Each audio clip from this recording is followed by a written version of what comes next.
let's do another magnetic force on moving charges problem. The particle in the image below has a negative charge. Its initial velocity is to the left when it passes into a magnetic field directed into the plane of the page. In which direction is the particle deflected? So going back to the earlier videos in this section, for the right-hand rule in which we used to figure out the direction of the force, well, that's going to be the direction that the particle is deflected. Okay, so my middle finger represents the direction of the magnetic field. My index finger represents the direction of the motion of the particle, which is the velocity, and my thumb represents the force. So whatever way my thumb points, that's the direction that a positive charge would move. Now notice that we're told this is a negative charge. So whatever direction my thumb points when I align my index and middle finger, this particle is going to go the opposite of that direction, because remember, right-hand rule is for a positive charge. This is negative.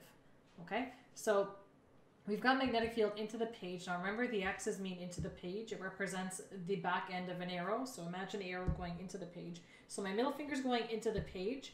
The motion of the particle is to the left. So that's my index finger. So index finger is like this, middle finger is going down. Hopefully you can see that from the point of view of the webcam.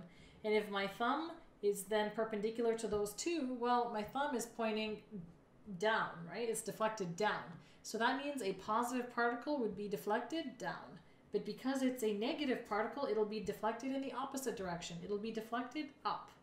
So hopefully that was okay for you guys. If you need any other help for using right-hand rule, be sure to leave a question in the comment section below. But overall, the answer to the problem is the particle will be deflected up. And just to give you a heads up for future problems, because the particle is entering with a certain velocity and it gets deflected up, it's going to end up taking a circular path.